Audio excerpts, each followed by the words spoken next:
皆さん、こんにちは。時間になりましたので、コレクティブと考えるパンデミック以降の地域文化活動、アートの可能性、第2回オンライントークを始めます。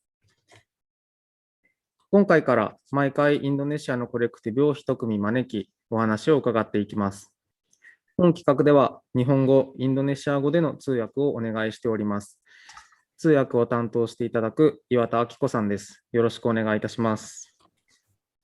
さて、本日は1999年からジョグジャカルタで活動しているコレクティブ、クンチ・スタディフォーラム&コレクティブからシャフィアット・ディナさんにお話をしていただきます。ディナさんは研究活動などをベースに活動するコレクティブ、クンチのメンバーとして社会活動や労働、コレクティブに関わる問題などについて関心を持って活動しています。それではディナさん、よろしくお願いいたします。Selamat siang, selamat pagi untuk semua yang hadir hari ini. Terima kasih sudah bergabung dalam presentasi saya dan acara ini. Saya ingin berterima kasih kepada Kyushugen Bunkan, kepada Yuki, dan kepada Ahiko yang sudah membantu berjalannya acara ini. Saya merasa terhormat untuk menjadi pembicara pertama dari Indonesia yang mengawali acara ini. Dan dalam presentasi ini saya akan memperkenalkan praktek seni di Yogyakarta, apa yang dilakukan kunci, dan konteks historis dari apa yang kami lakukan.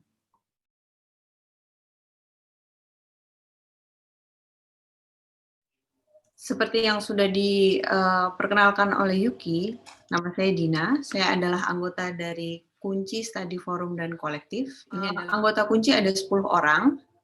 Kunci terletak di Yogyakarta, tapi hanya 7 orang dari anggota Kunci yang tinggal di Yogyakarta. 3 lainnya tinggal di negara lain. Saya akan memperkenalkan anggota kunci. 3 anggota kunci yang saat ini tinggal di negara lain adalah Antariksa di Australia, Nuraini Juliastuti di Belanda, dan Ferdiansyah Tajib di Jerman. Anggota lainnya adalah saya sendiri, Dina, lalu ada Haiko Yumi di sebelah kanan layar, Ferry Handayani sebelah kiri, lalu Gatari yang berdiri. Setelah itu ada Brigita Isabella, Vicky, dan Antariksa dan Ferdi yang berdiri di belakang, dan saya yang paling belakang menggunakan celana hijau dan anting warna hijau.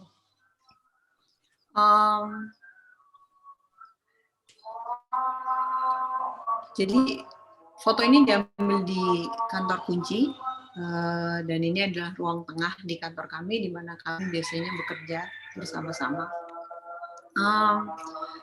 Sebelum menjelaskan tentang kunci, saya akan menjelaskan tentang lokasi di mana kunci berada. Kunci berada di Yogyakarta. Dan pertama saya akan memperkenalkan Yogyakarta dari sudut pandang burung. Kenapa saya menyebut sudut pandang burung? Karena burung terbang di atas dan melihat sebuah kota atau sebuah tempat dari hal-hal yang paling bisa ditangkap oleh mata. Jika kita adalah burung dan kita melewati Yogyakarta, satu hal yang paling menarik mata adalah Tugu Jogja yang kita lihat sekarang ini. Tugu Jogja adalah penanda arah mata angin, tapi juga membagi lokasi Jogja menjadi 4 area, utara, selatan, barat, dan timur. Namun pembagian Yogyakarta tidak hanya berdasarkan arah mata angin, tapi juga berdasarkan kekhasan atau spesialisasi dari setiap wilayah. Misalnya di wilayah utara, di bagian atas dari Tugu yang Anda lihat, itu adalah wilayah yang disebut wilayah universitas, di mana banyak kampus, sekolah, dan juga mall misalnya berada di situ. Dan di wilayah selatan, di bawah dari Tugu, itu yang disebut sebagai wilayah budaya, di mana banyak ruang-ruang seni, kelompok seniman, dan juga sebenarnya universitas seni ISI berada di wilayah selatan Yogyakarta. Sedikit cerita, Kunci dulu berada di wilayah utara Yogyakarta karena dibangun, Kunci dimulai ketika banyak dari kami masih mahasiswa. Lalu kami pindah ke selatan dan mulai mendapatkan label sebagai ruang seni. Jadi perpindahan dari utara ke selatan itu juga menandai perubahan Kunci sebagai kelompok. Gambar selanjutnya, bayangkan masih kita adalah burung-burung yang berterbangan di atas Jogja, mata kita juga akan menangkap salah satu landmark atau lokasi yang terkenal, yaitu perempatan 0 km, di mana jalan turis seperti Malioboro berakhir dan orang bisa memasuki wilayah keraton mulai dari persimpangan ini. Baru di slide ini saya menyebutkan tentang turis, padahal sebenarnya Yogyakarta adalah salah satu kota yang paling diminati oleh turis baik lokal maupun internasional. Dan ini adalah salah satu sumber pemasukan utama dari kota Yogyakarta, yaitu industri pariwisata. Dari perspektif burung, kita beralih ke perspektif turis. Dan sebagai turis, tentu hal-hal yang akan kita lihat adalah objek wisata. Misalnya salah satunya adalah Candi Prambanan. Beberapa lokasi lainnya seperti Tugu atau perempatan 0 km pun sebenarnya adalah wilayah yang populer dikunjungi oleh wisatawan di Yogyakarta.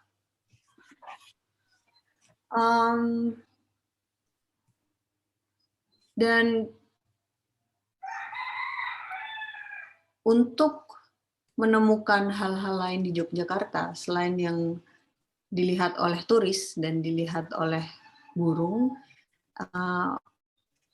ini membutuhkan cara melihat yang berbeda, karena di Yogyakarta banyak hal yang terjadi, tapi mereka bisa dibilang terpisah satu sama lain atau sama sekali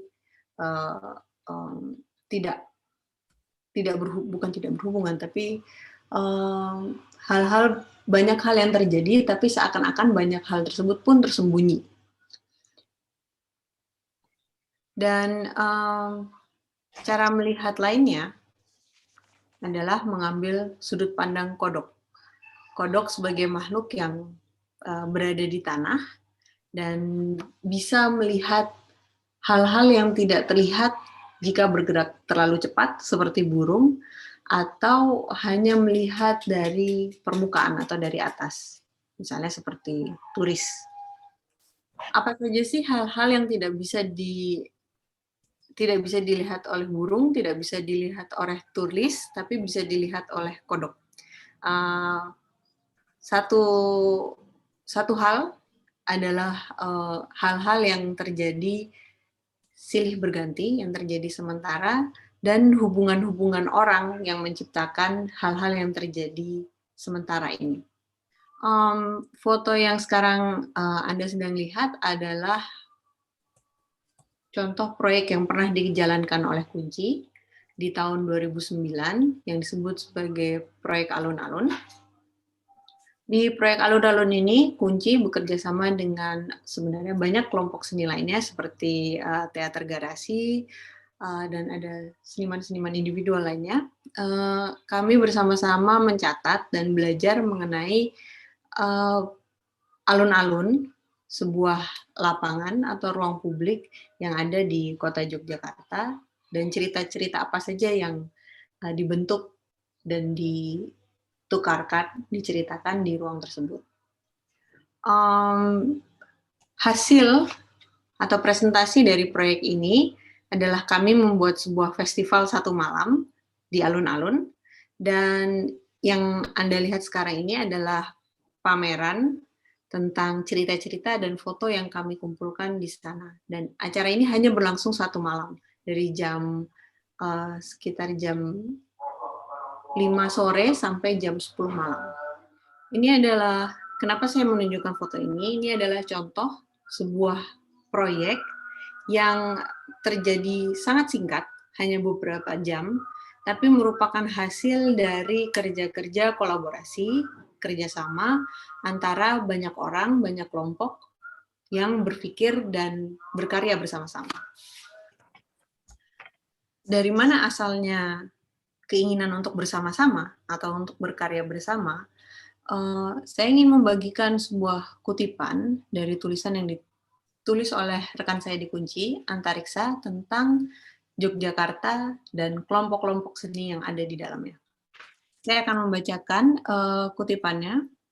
Yogyakarta adalah kota seni yang penting, bahkan sejak tahun 1950-an, dan menurut Claire Holt, yang dikutip oleh Antariksa, pada tahun itu, 1955, sudah ada 74 organisasi seni, mencakup 14 kelompok yang didefinisikan secara umum, 17 kelompok tari, 16 kelompok musik, 12 kelompok drama, 7 kelompok seni rupa, dan di samping itu masih banyak organisasi mahasiswa yang tidak hanya aktif di dalam universitas masing-masing, tapi juga di luar kampus. Jadi bisa dibayangkan betapa kaya dan penuh dengan aktivitas kelompok atau kerja-kerja kolaborasi, bahkan sejak tahun 1950-an di Yogyakarta. Saya ingin menyebutkan satu kelompok atau satu gerakan seni yang penting untuk disebutkan dan untuk dibahas dalam presentasi ini. Kita maju sedikit lebih cepat dari tahun 1955, di mana Yogyakarta dipenuhi oleh banyak kelompok, banyak kelompok kolektif, atau mungkin pada saat itu belum disebut kolektif, tapi kelompok dan komunitas berbasis seni dan kreatif. Kita bergerak lebih cepat lagi ke tahun 1974-75 dengan gerakan seni rupa baru. Kenapa saya menyebutkan tentang gerakan seni rupa baru? Karena gerakan seni rupa baru, sebelum saya menyebutkan kenapa, saya ingin memperkenalkan dulu.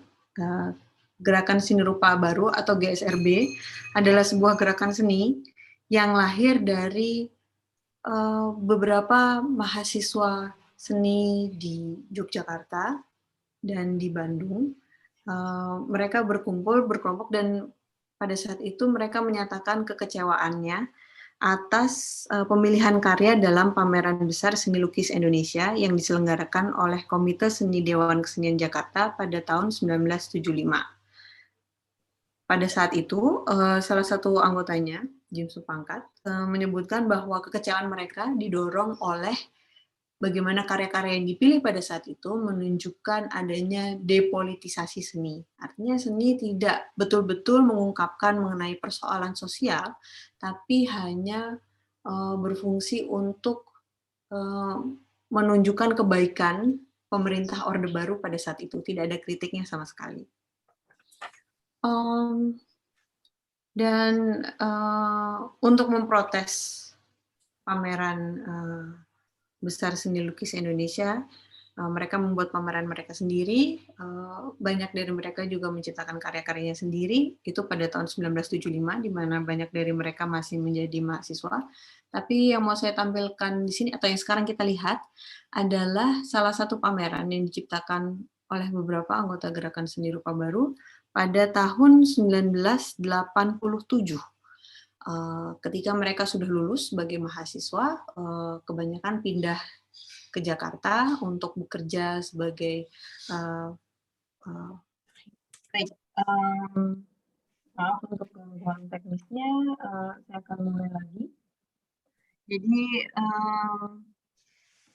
tadi saya membagikan tentang konteks atau alasan kenapa gerakan seni rupa baru penting untuk ditempatkan dalam presentasi kita hari ini, karena GSRB sebagai sebuah gerakan seni dimulai atau didorong oleh kekecewaan mahasiswa atas ketidakmampuan seni dalam membaca persoalan sosial di masa itu. Dan salah satu kritiknya juga kepada karya-karya di pameran besar seni lukis Indonesia, selain ketidakmampuannya dalam membaca persoalan sosial, juga adanya ketidakmampuan atau ketakutan untuk mencoba bereksperimen dengan bentuk-bentuk seni yang berbeda atau bentuk-bentuk seni yang baru yang lintas disiplin. Jadi yang mau saya tekankan bahwa kemampuan seni untuk membaca persoalan sosial dan kemampuannya untuk bereksperimen pada bentuk-bentuk baru, pada disiplin-disiplin yang berbeda, adalah dua hal yang saling berhubungan. Yang sekarang kita lihat di layar adalah contoh pameran yang dibuat oleh Gerakan Seni Rupa Baru yang menjawab tantangan dua hal ini. Tantangan untuk membaca persoalan sosial dan tantangan untuk menciptakan bentuk karya seni yang berbeda.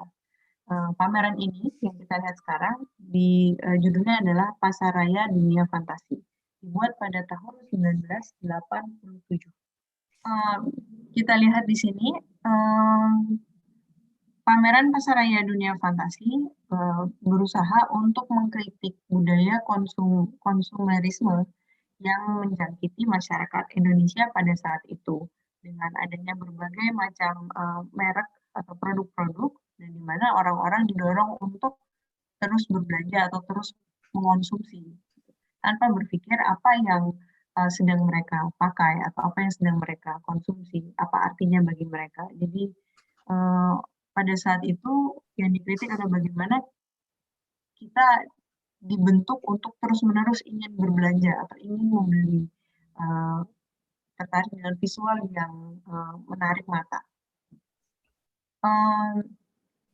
Dan karya ini atau pameran ini dibuat oleh banyak seniman, saya lupa tepatnya berapa, dan di ruang pamernya yang sedang kita lihat sekarang tidak ada caption atau informasi yang menyatakan siapa yang membuat apa. Jadi ketika masuk ini yang kita lihat, tidak ada penjelasan nama seniman, karyanya apa, judulnya apa, dibuat dengan materi apa. Seakan-akan kita memasuki sebuah ruang yang merupakan hasil dari pikiran bersama dan kolaborasi orang-orang di dalam gerakan seni rupa baru.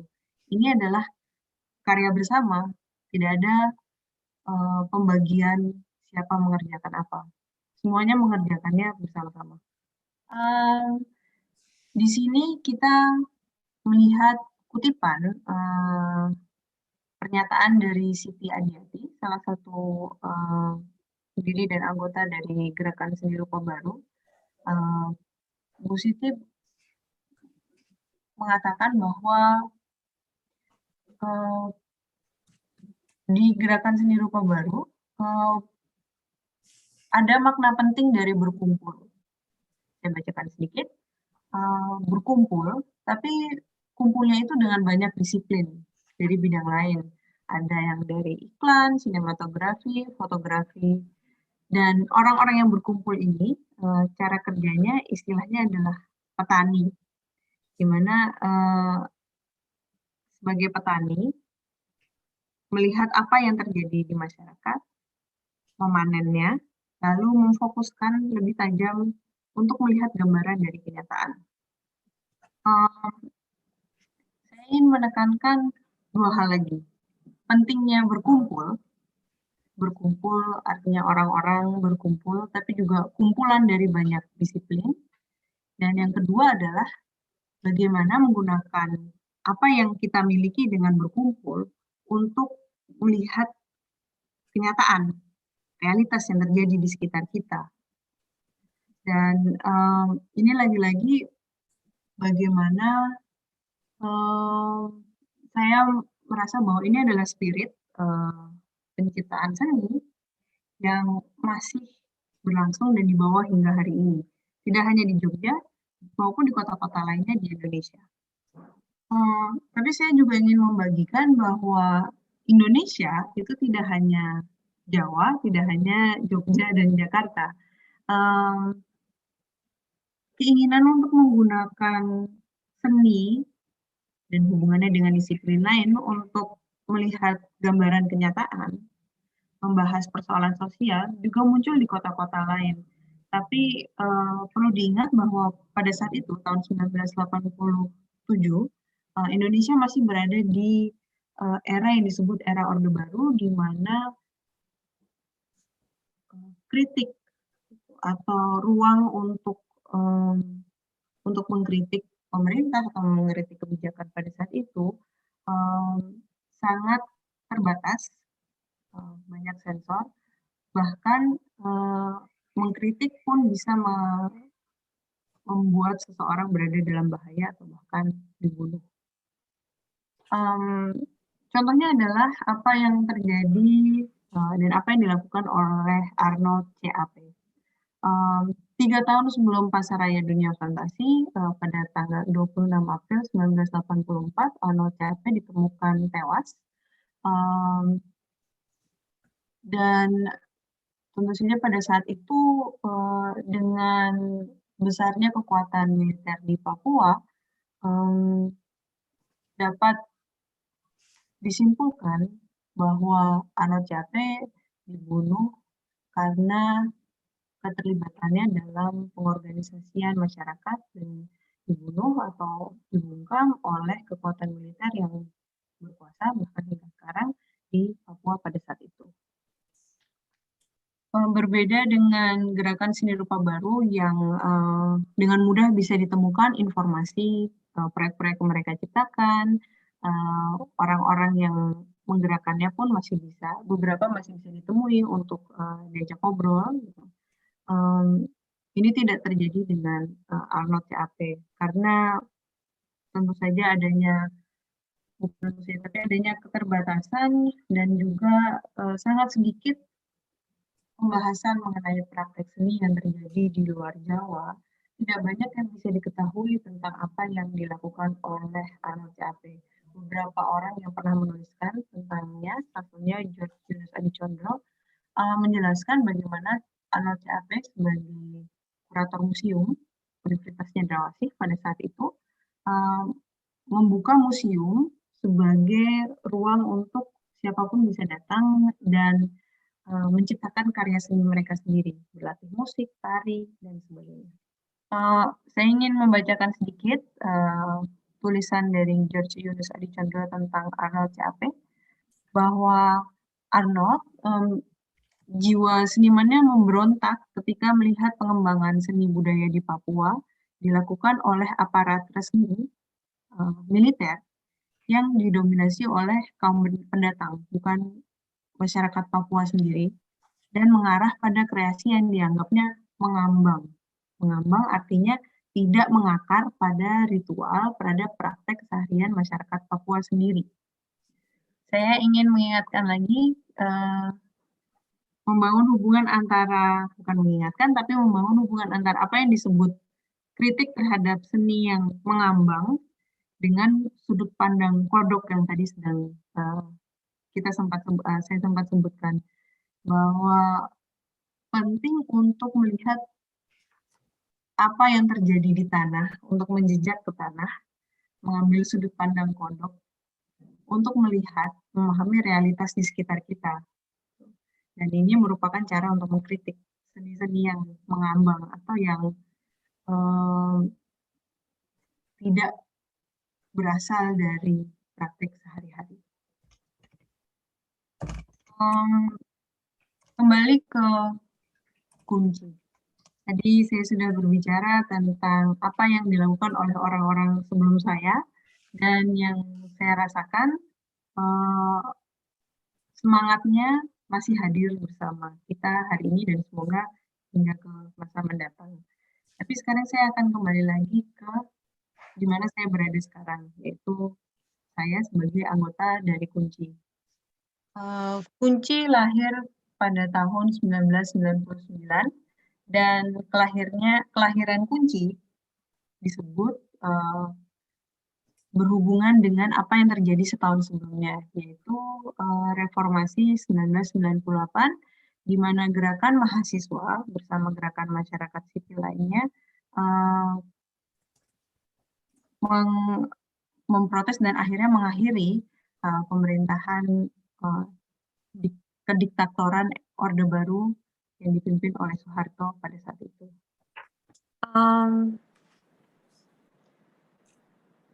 setelah tahun 98 ada perasaan atau semangat bahwa masyarakat Indonesia memasuki era baru.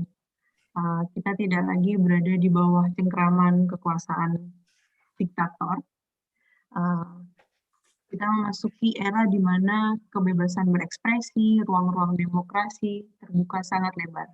Dan kunci yang saya pahami, berusaha untuk mempelajari, untuk belajar bersama-sama, bagaimana sebagai masyarakat yang baru, memasuki era baru,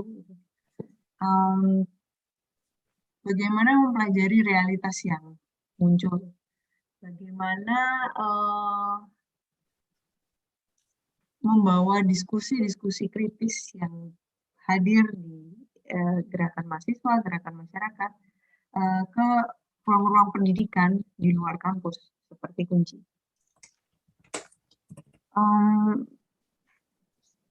Ternyata apa yang dibayangkan sebagai kondisi ideal negara demokratis, negara dengan prinsip demokrasi, itu merupakan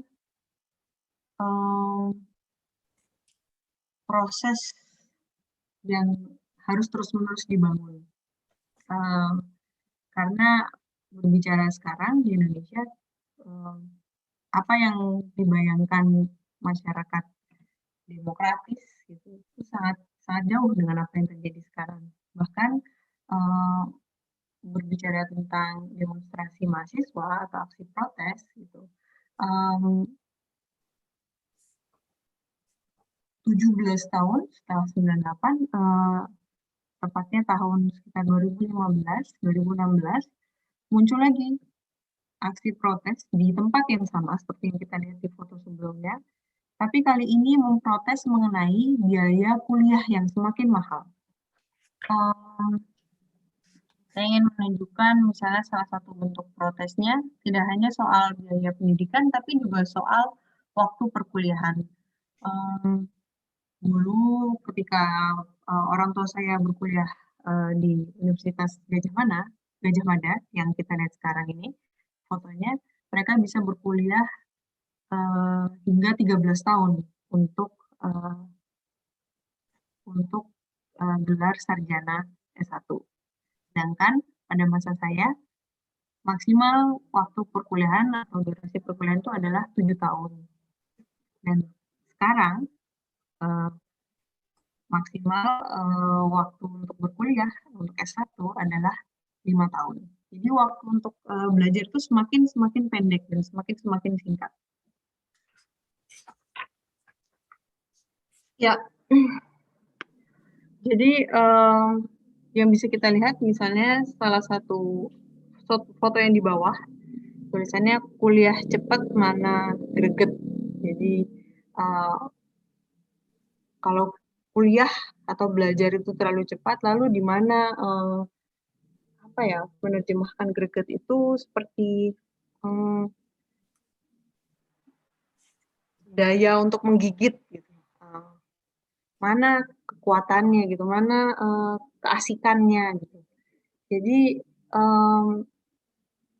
kritik terhadap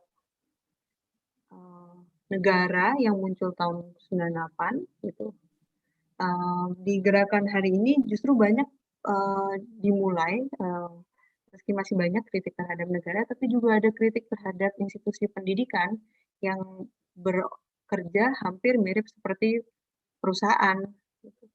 Biayanya makin tinggi dan yang ditekankan adalah produktivitas atau kinerja dari mahasiswa harus produktif. Sehingga bicara soal ketika di GSRB ada kemarahan terhadap seniman-seniman atau budayawan yang lebih senior pada saat itu, bagaimana mereka mendefinisikan tentang seni yang baik atau seni yang pantas untuk dipamerkan di pameran seni lukis besar. Di masa sekarang kritiknya pun banyak terhadap struktur-struktur dan orang-orang yang berada di posisi mapan. Bagaimana orang-orang yang berada di posisi mapan ini kehilangan pijakannya terhadap realitas gitu, terhadap kenyataan yang dihadapi oleh masyarakat hari ini. Dan realitasnya kalau di aksi protes ini adalah pendidikan yang semakin tidak bisa dijangkau oleh banyak orang dan menjadi barang mewah. Kunci hadir sebagai ruang untuk belajar bersama-sama di tengah situasi hari ini di mana pendidikan atau belajar itu menjadi sesuatu yang sulit untuk dijangkau oleh banyak orang.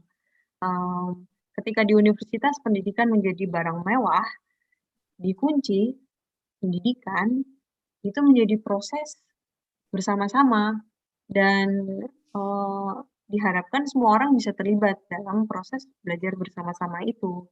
Gitu. Jadi penting bagi kami untuk berada di luar kampus, menjadi kritik atas universitas, tapi juga membuka hubungan antara Kunci dengan ruang-ruang belajar yang ada di sekitar kami dan yang ada di masyarakat. Jadi apa itu Kunci? Kunci adalah kelompok belajar dan tidak hanya kami saling belajar satu sama lain di dalam Kunci, tapi kami juga ingin belajar dengan kelompok-kelompok belajar lainnya yang ada di sekitar kami. Sehingga kalau mau bicara atau melihat dokumentasi kegiatan Kunci, kita akan melihat banyak foto seperti ini. Duduk bersama, ngobrol, membaca, dan berpikir bersama-sama. Dan ini adalah ruang-ruang yang sedang diusahakan oleh Kunci atau terus diusahakan oleh Kunci untuk ada dan bisa terbuka oleh siapapun yang ingin belajar. Ini adalah foto dari salah satu proyek Kunci. Waktu itu pada sekitar tahun 2017-2018, Kunci diundang untuk residensi oleh Parasite, sebuah organisasi di Hong Kong. Dan dalam residensi tersebut, Kunci bekerja sama dengan perpustakaan yang dikelola oleh pekerja migran dari Indonesia di Hong Kong. Dalam proyek ini saya menunjukkan dalam presentasi ini, proyek ini adalah contoh yang tepat untuk menunjukkan bagaimana hubungan antara seniman, intelektual dengan masyarakat berada dalam posisi yang hampir setara karena dalam proyek ini Kunci atau anggota Kunci, Ferry dan Gita, mereka datang sebagai orang yang tertarik untuk membaca bersama-sama dan untuk bertukar informasi. Dan pekerja migran yang ada di sana pun sudah memiliki perpustakaan, memiliki kelompok baca, dan ingin membaca bersama-sama. Sehingga hubungannya bukan lagi antara seniman dan masyarakat, tapi antara orang-orang yang suka membaca dan ingin membaca bersama-sama. Dalam proyek ini, Gita dan Ferry, anggota Kunci bersama-sama dengan pekerja migran Indonesia di Hong Kong, mereka membuat kelompok-kelompok baca, dan di akhir proyek mereka mengedit sebuah buku, judulnya After Work Reading, di mana isinya adalah tulisan-tulisan dari buku-buku yang mereka baca dan beberapa ada tulisan dari pekerja migran Indonesia di Hong Kong. Bukunya tersedia dalam PDF di website Kunci. Dan proyek yang sedang berlangsung di Kunci dan mungkin akan terus berlangsung di Kunci adalah Sekolah Salah Didik. Sekolah Salah Didik adalah sebuah sekolah yang mengundang orang-orang untuk menjadi anggota dan cara belajar bersama-sama. Jadi setiap orang bisa belajar apapun yang mereka inginkan, tapi yang akan kita pelajari bersama-sama adalah cara belajarnya, metodenya.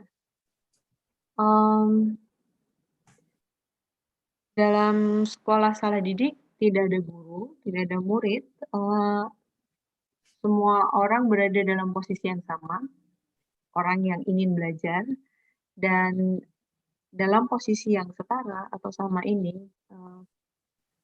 kita berharap berbagai bentuk pengetahuan yang dimiliki oleh setiap orang bisa keluar dan bisa dipertukarkan. Karena semua orang adalah guru dan semua orang adalah murid. Meski mungkin tidak semua anggota kunci setuju, tapi bagi saya sekolah salah didik atau bahkan kunci itu seperti jawaban dari kemarahan atau keresahan yang saya alami ketika saya kuliah. Saya merasa dengan berkelompok, dengan berkolektif, di kunci, di sekolah salah didik, maupun di seni, saya bisa menciptakan cara belajar saya sendiri, gitu. Bukan cara belajar yang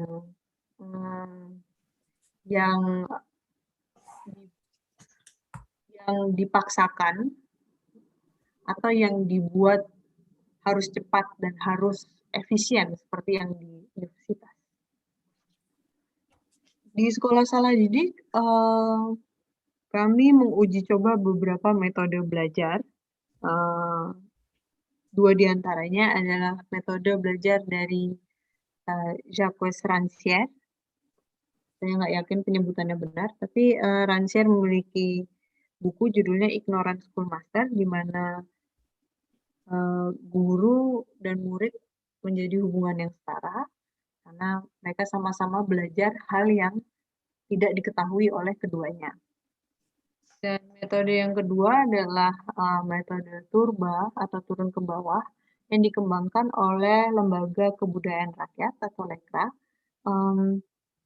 Dan mungkin nanti bagi yang tertarik untuk mempelajari tentang metode turba, ada banyak tulisan mengenai metode ini, tapi sedikit memberikan gambaran bahwa turba itu dikembangkan oleh Lembaga Kebudayaan Rakyat, Lekra, sebuah kelompok seniman dan intelektual pada tahun 1950-an dan 60-an di Indonesia, yang tujuannya adalah untuk menciptakan karya seni yang membawa semangat anti kolonial, semangat nasionalisme dari Indonesia sebagai negara yang baru lahir pada saat itu.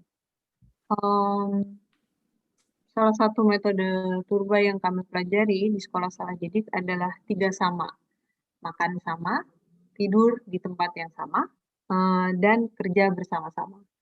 Dan anggota-anggota sekolah salah didik mencoba metode ini di tempat dan komunitas yang berbeda-beda. Lalu mereka kembali lagi dan menceritakan pengalaman mereka mempraktikkan ini. Dan yang kita lihat sekarang adalah foto dari pameran di mana setiap anggota sekolah menceritakan pengalaman mereka, menampilkannya di pameran ini, dan setiap orang yang datang bisa memberikan komentar atas cerita-cerita ini. Lalu dari pameran ini kami membuat buku yang disebut buku uji coba pertama sekolah salah didik. Ini adalah buku, salah satu halaman dari buku yang kami ciptakan bersama-sama sebagai sekolah salah didik. Dan di dalam halaman ini adalah metode yang kami ciptakan di sekolah. Misalnya ada metode penciptaan ritme bersama atau metode pembuatan peta konsep. Ini adalah metode-metode yang kami kembangkan dalam sekolah salah didik dan kami bagikan dalam buku itu. Maret 2020, tepatnya 12 Maret, saya ingat, Presiden Joko Widodo mengumumkan bahwa virus corona telah masuk ke Indonesia dan Indonesia memasuki status darurat corona. Dan begitu pengumuman ini diumumkan, dibuat, lockdown pun dilakukan. Pembatasan aktivitas sosial di ruang-ruang publik pun terjadi. Jalanan sepi, pasar sepi, hampir tidak ada kehidupan di kota Jogja pada saat itu, di jalanan atau di ruang-ruang publik. Sayangnya dan ini merupakan kondisi yang sangat disayangkan. Sayangnya, pembatasan aktivitas di ruang publik tidak disertai dengan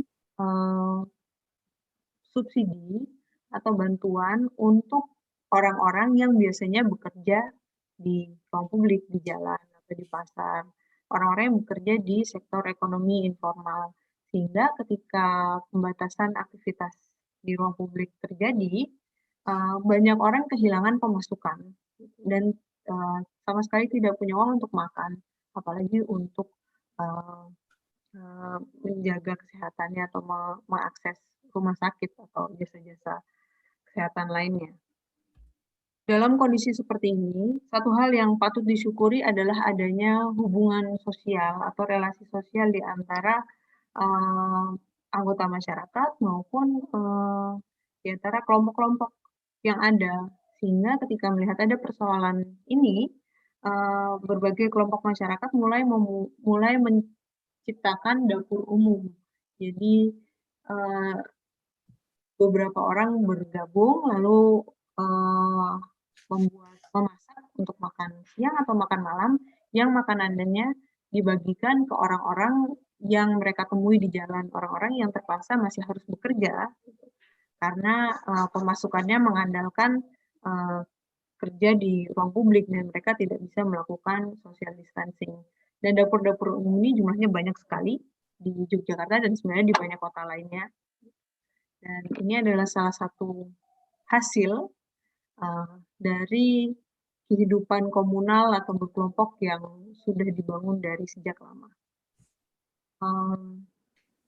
Jadi ini contohnya di foto ini nasi-nasi bungkus, makan siang dibungkus dalam kertas atau plastik lalu dibagikan ke orang-orang, dan ini contohnya nasi bungkus yang dibagikan ke orang yang mengamen atau tampil di lampu merah.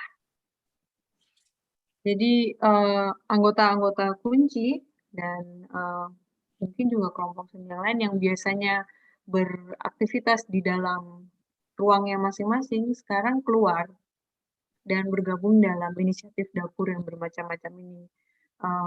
Beberapa anggota kunci termasuk saya sendiri juga ikut bekerja sukarela di dapur-dapur umum ini hampir sekitar 4-5 bulan. Kami membantu jalannya dapur-dapur umum dan membagikan makan siang, makan malam ke pekerja-pekerja di jalanan. Salah satu contoh dapur umum lainnya adalah yang dibuat oleh beberapa teman seniman di MES 56 yang memberikan makanan kepada teman-teman seniman yang tidak memiliki pemasukan selama pandemi.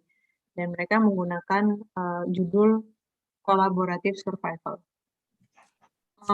Yang saya mau tekankan adalah pesan dalam dapur umum ini bahwa untuk bertahan hidup, kita tidak bisa bertahan hidup sendiri-sendiri, tapi kita harus melakukannya bersama-sama. Bagaimana caranya kita bertahan hidup bersama-sama? Ini adalah pertanyaan yang banyak dibahas dan banyak muncul selama pandemi. Selain kondisi ekonomi yang mengalami guncangan karena pandemi, banyak orang kehilangan pemasukan. Dari sisi kebijakan pemerintah pun semakin menyulitkan kehidupan masyarakat. Ada salah satu kebijakan yang kontroversial dan akhirnya diloloskan adalah kebijakan Undang-Undang Cipta Kerja yang diloloskan pada 5 Oktober 2020, meski adanya penolakan yang besar, kebijakan ini tetap diloloskan. Salah satu beberapa poin yang ditolak oleh kelompok masyarakat dalam kebijakan ini adalah soal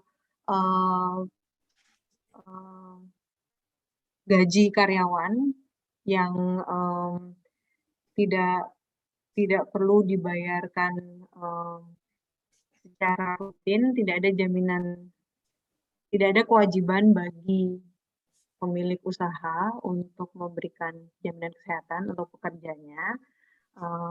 Ada juga poin soal pengerusakan alam yang akan semakin masif karena undang-undang ini memberikan keleluasaan bagi investor asing contohnya. 8 Oktober ada demonstrasi besar untuk menolak undang-undang ini, namun demonstrasi tersebut menghadapi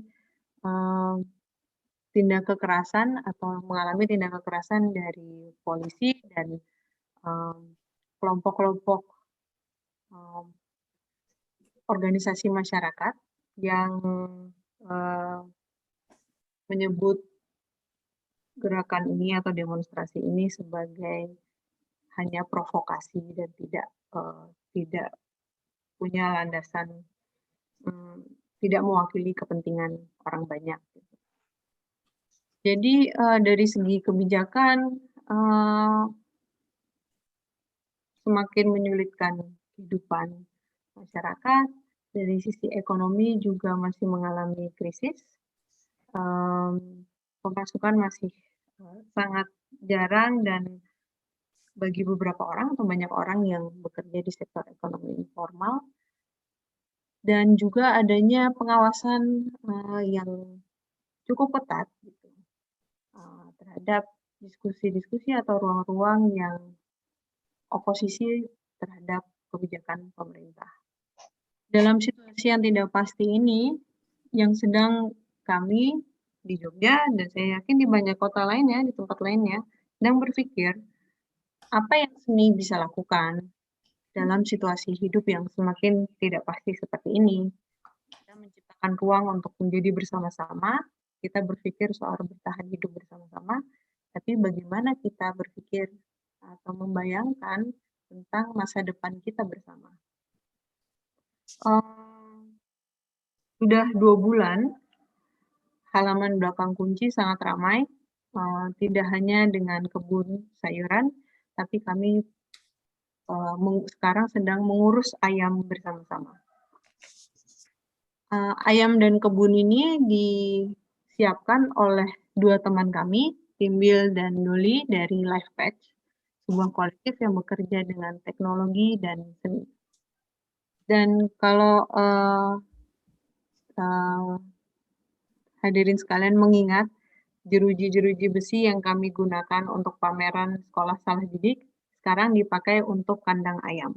Ini bukan proyek seni, entah karya seni seperti apa yang akan kami ciptakan sambil mengurus ayam, tapi satu hal yang pasti dengan mengurus ayam-ayam ini, memiliki pasokan telur segar setiap hari, kami belajar untuk menjaga satu sama lain, untuk menjaga apa yang kami makan, apa yang bisa kami tanam, dan menjaga hubungan satu sama lain. Dan semoga dari hubungan yang kami jaga bersama-sama, masa depan soal bertahan hidup bersama-sama pun bisa tercipta. Sekian dari presentasi saya. Saya tunggu pertanyaan dan komentar. はい、ディナさん、ありがとうございました。ジョグジャカルタのいろんな、状況の説明から、前回広田先生にガイダンスしていただいたことの、そこで出てきた概念とか、そういったつながりも発表の中にたくさんあったと思います。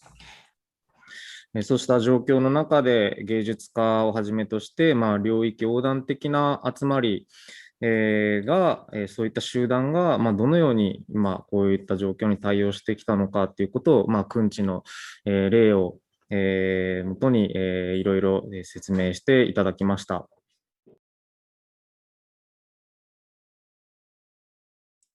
それでは、質疑応答に入っていきたいと思います。興味深いお話ありがとうございました。スコラサラディティの活動に参加する人々はどのような方々が多いですか？写真では若い人々が多いように見えましたが、世代間の交流はありますか？また、どのように宣伝活動を行っていますか？ Terima kasih pertanyaannya. Untuk anggota salah didik, kami tidak punya batasan usia untuk orang yang bisa bergabung dengan sekolah salah didik. Untuk saat ini anggota sekolah salah didik usianya rentangnya dari umur 20 awal hingga 40-50-an. Dan interaksinya dibangun, tapi justru tantangannya adalah bagaimana menjaga interaksi antara usia yang berbeda-beda ini tetap terjadi.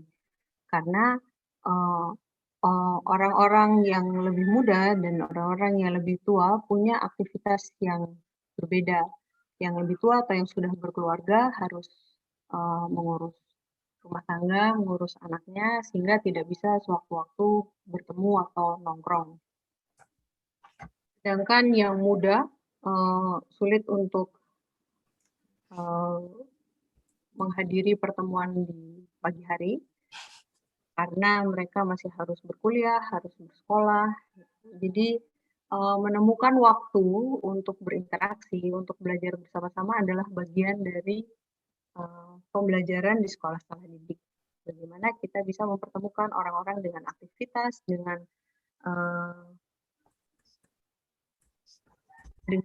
kebutuhan waktu yang berbeda-beda. Dan ini bagian dari pembelajaran salah didik yang sangat penting dan masih sampai sekarang menjadi tantangan buat kami.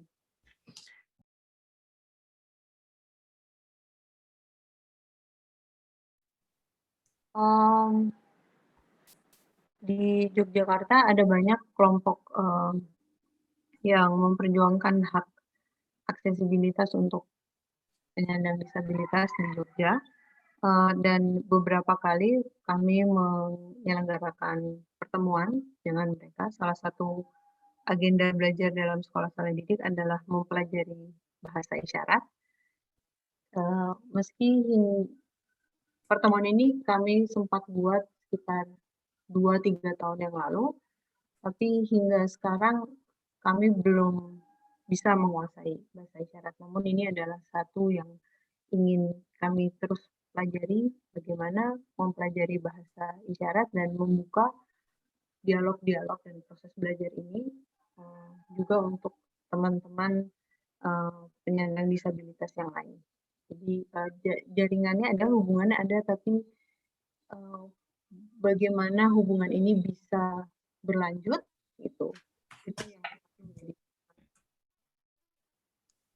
はい、ありがとうございます。そしたら次に行きます。現在、インドネシアを代表するコレクティブの設立が1998年の出来事を契機としているのはよく理解できました。1930年代はオランダ植民地政府に、1990年代はスハルトの長期政権に対する抵抗がアーティストの活動の大きなモチベーションとなったと思います。そしてコロナ禍の現在、クンチは政治批判、民衆の代弁者といった役割についてはどのように考えているのでしょうか。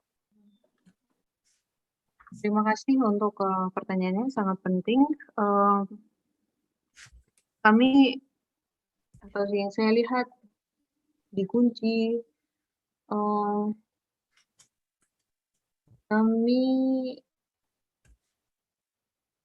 saya melihat masih penting usaha-usaha untuk menciptakan ruang belajar atau pendidikan yang bisa diakses oleh semua orang. Dan kenapa pendidikan adalah kunci, bukan kunci sebagai kelompok, tapi adalah hal yang penting. Pendidikan adalah hal penting karena melalui pendidikan, melalui belajar, seseorang bisa memahami kondisi di sekitarnya dan mengambil tindakan apa yang orang itu ingin lakukan. Jadi jika secara sejarah di 98 gerakan-gerakan sosial dimulai di universitas dan peran intelektual jadi sangat penting gitu.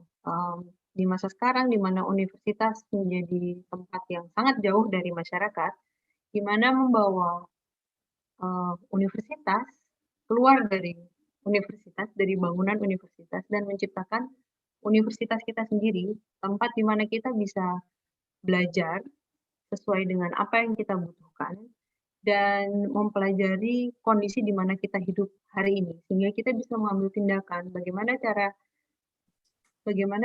kita bisa mempertahankan hidup, mempertahankan eee eee, posisi kita dan mengkritik penyelewengan kekuasaan yang terjadi di pemerintah atau di orang-orang yang berkuasa. Sehingga inilah posisi yang menurut saya sedang diambil kunci. Kami menciptakan ruang pendidikan, ruang belajar yang membebaskan setiap orang untuk mengambil tindakannya, untuk menjadi advokat, mengadvokasi dirinya masing-masing, tapi mengadvokasi juga kehidupan bersama atau kehidupan kolektif, hingga menuju apa yang disebut yang gerakan sosial gitu. Dan gerakan sosial dimulai dari belajar dan saling mendengarkan satu sama lain, dan itulah posisi yang diambil oleh kunci melalui seni, kerja-kerja kreatif, dan edukasi. Terakhir sedikit lagi, bahkan sejak masa kolonial, masyarakat selalu diyakinkan bahwa kita itu bodoh, terbelakang, dan harus mendengar kata-kata orang yang lebih pintar dari kita, kata-kata dari orang-orang ahli, orang yang berpendidikan, orang yang lebih tahu gitu. Tapi sebenarnya setiap orang itu ahli dalam kehidupannya masing-masing gitu, dan ahli dalam apa yang dia alami, situasinya gitu. Dan untuk meyakinkan, untuk melihat potensi pengetahuan dari setiap orang yang ahli dalam kehidupannya masing-masing, dan untuk memahami apa yang perlu kita lakukan bersama-sama, itulah fungsi politik ya dari produksi pengetahuan, untuk memberikan kekuatan bagi setiap orang bahwa kita punya kemampuan itu, kita punya pengetahuan itu untuk berjuang atas diri kita sendiri dan atas orang-orang di sekitar kita. ありがとうございます。くんちがジョグジャの中だけでなく、香港でも活動していることに驚きました。どのようなきっかけで香港で働く移住労働者とつながりを持ち、共に学ぶような活動を始めるようになったのでしょうか。渡航費用などについてもお聞かせください。Terima kasih atas pertanyaannya. Salah satu keuntungan kunci adalah kami kelompok belajar, kami peneliti, kami suka menulis, tapi kami juga melakukan proyek-proyek seni, sehingga banyak sebenarnya orang atau institusi yang melihat kunci sebagai organisasi seni, meski kami tidak pernah menyebut diri kami hanya sebagai kelompok seni. Kami adalah kelompok seni, kelompok akademisi, aktivis, dan hal-hal di sekitar itu. Salah satu keuntungan disebut sebagai kelompok seni adalah kami mendapatkan tawaran atau undangan untuk melakukan residensi atau menciptakan proyek di beberapa tempat. Salah satunya adalah yang di Hong Kong. Proyek kunci di Hong Kong bersama pekerja migran Indonesia di sana dimulai dengan undangan dari salah satu organisasi seni di Hong Kong bernama Parasite.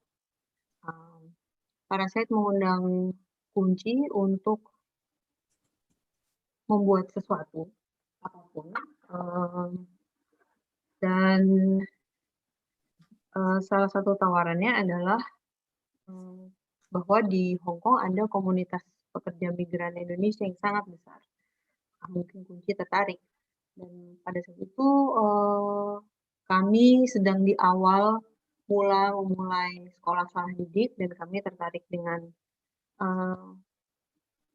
model-model belajar bersama. Dan seorang teman juga mengatakan bahwa pekerja migran Indonesia di Hong Kong memiliki perpustakaan keliling dan kelompok baca yang terjadi salah satunya hampir setiap hari Minggu di Victoria Park. Nah, di situ kami melihat adanya kesempatan, oke, bagaimana kalau kami juga datang untuk belajar bersama dengan perpustakaan keliling dan kelompok baca yang ada di situ. Mungkin ada sesuatu yang bisa kita diskusikan atau kita bikin bersama-sama. Dan hasilnya adalah buku ini, Afterword Reading, yang versi PDF-nya bisa di-download di website Kunci. Saya menaruh link untuk mendownload bukunya di chat. Silahkan download, dan sedikit informasi lagi, proyeknya tahun 2015 dan dukungan dananya dari Parasite. はい、ありがとうございます。初回の、広田先生もジョグジャで、長く生活されてたということで、今回、ディナさんのジョグジャのお話はかなりつながりがあったので、分かりやすかったのではないかと思います。次は、5月30日、今度はスラバヤですね。少し場所が変わるので、そういったところで、そっちの状況はどうなのか、そういった比較も通して、またお楽しみいただければと思います。はい、それでは、本日もありがとうございました。お疲れ様です。